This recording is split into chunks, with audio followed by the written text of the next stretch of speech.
last time we talked, it was after your big win in Sweden. Just recap that fight for everyone listening in. Oh man, it was a good fight. It really couldn't have went any better. Besides giving up a lazy takedown in the first round, it kind of played out exactly like we trained. You know, I knew he was going to stand a little bit, and there were some holes in his game, and we exploited him. Caught him with a right hand that put him on easy street, and followed him to the ground and finished him with a little rear naked choke. It was a good win. Last few times we've had you on the show, I've called you a road warrior. So, what a rush. yeah, Hawk, baby. The road warriors. But not only are you going on the road, but you're always facing the local hero or whatever. Now you're going back to Calgary, Canada, and you get Claude Patrick. Just talk about it. You know, another day, another same story, just going into hostile territory. He's he's been pretty tough in the UFC, 3-1. Odds are stacked against me. This way I like it. So, you know, I'm sure that he'll be the favorite going into this fight. But I'm looking forward to being the first guy to stop him in his career. You know, it's not going to be a decision. It's not going to be 15 minutes. I'm going in there and taking care of business. Yeah, and do you think this is a step up in competition? I do. You know, he's 3-1 in the UFC. He's beat some tough guys. He fought Brian Eversole to a decision, and Brian is, you know, super tough guy, really durable. He lost that one, so I'm sure he's hungry, and I'm hungry. But I still feel really confident in my skills. Training camp's going great, and I just got to touch him up, and I think like I said, I don't plan on fighting 15 minutes. I'll be prepared to, but I'm not planning on it. Hey, James, we've talked to you quite a bit over the last few months. We've discussed your camp before and, you know, your coaches and everything. Any major changes for this fight? No, not really. Everything's pretty much the same.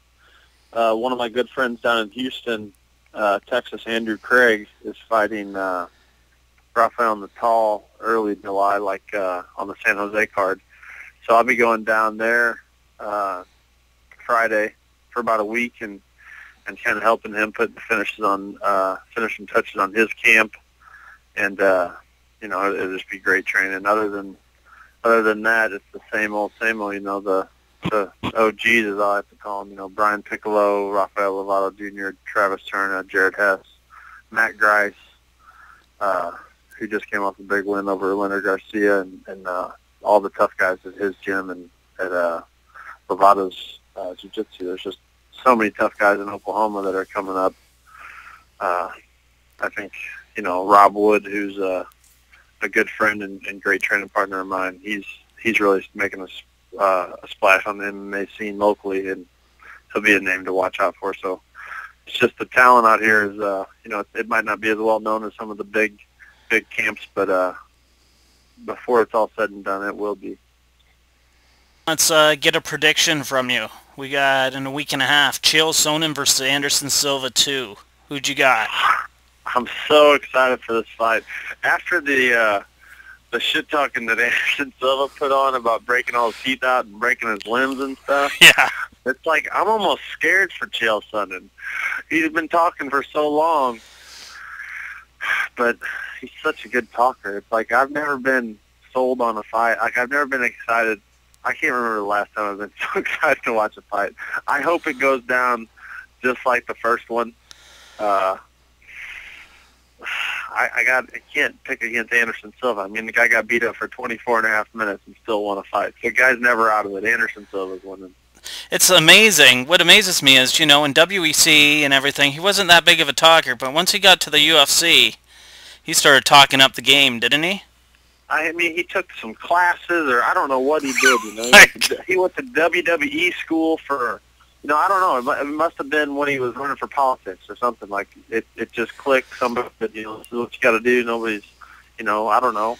If maybe Ric Flair, is whispering in his ear, but he is like a split personality. It's crazy. UFC's got events on right now, like every week. Last weekend we had 2 UFC events. Do you think they're spreading themselves too thin? Man, there's so many tough guys. That's way above my pay grade. But I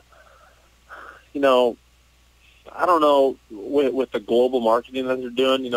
It's great. These events that they're having in Brazil with so many tough Brazilian fighters. It's like, like Jose Aldo's camp. It's like some of those guys that you don't even know about, like that Diaz cat that fought at 145 is just super tough. Right. It's like I've never seen him before, and he's definitely a world class, probably top 10 guy in the world. So there's the sport's growing so fast that I don't think that we're spreading ourselves too thin, or the UFC spreading themselves too thin. Now, last weekend we also had this Guida versus Maynard fight. A lot of people have been ripping on Guida and Greg Jackson's. Just talk about that fight. Oh, it was just a hard fight to watch. Clay Guida has been such an exciting fighter because of the pace that he puts up in all of his fights. It's like, I don't know. Maybe I needed to get my brother to walk me down to the ring and slap the shit out of me before I fight to have that Nice. kind of energy. But it just, I don't know. It was hard to watch. The best part of the whole fight was when Greg kind of just let him tee off on him and then stuffed his shit. Yeah, that was like WWE-esque, man. That was so gangster. It was like hit him a couple times and then he tried a double leg and Greg just was like, no, he's like big brother to him. That was the coolest part of the whole fight. But it was a hard fight to watch. I felt frustrated for Gray. You could tell he wanted to fight, but it just didn't happen. And the worst part about it is that style almost won him the fight for Guida. Yeah, I know it's almost like at least Carlos Condit, when he fought Diaz, he evaded and attacked effectively. This was more like, I don't know.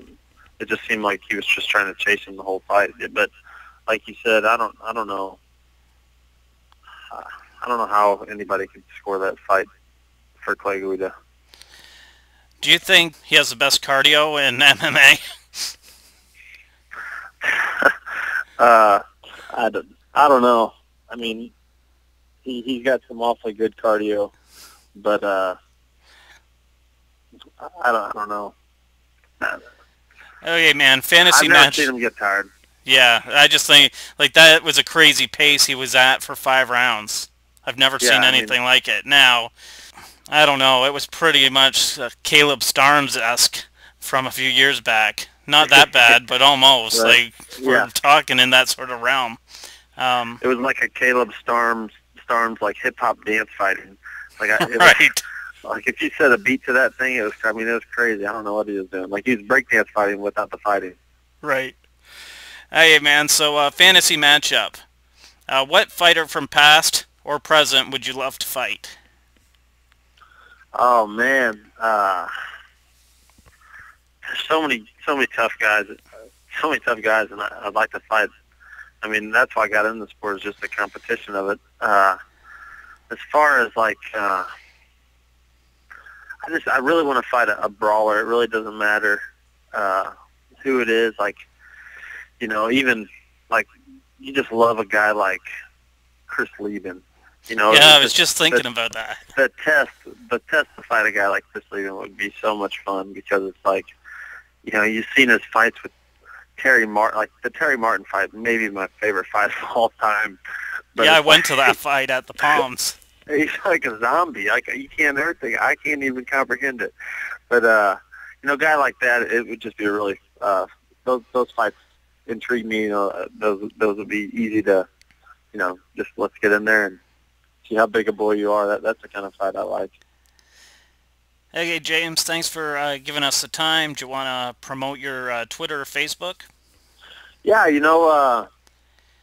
need all the followers I can get. You can follow me on Twitter at DJamesHead, and Facebook's the same, just facebook.com/DJamesHead. So I hope everybody tunes in July 21st, UFC 149. It's going to be a good night, and like I said, it's not going 15 minutes. Okay, good stuff, man. Thanks for taking the time. Hey, thank you very much. Hey, see you, James. Bye. Bye.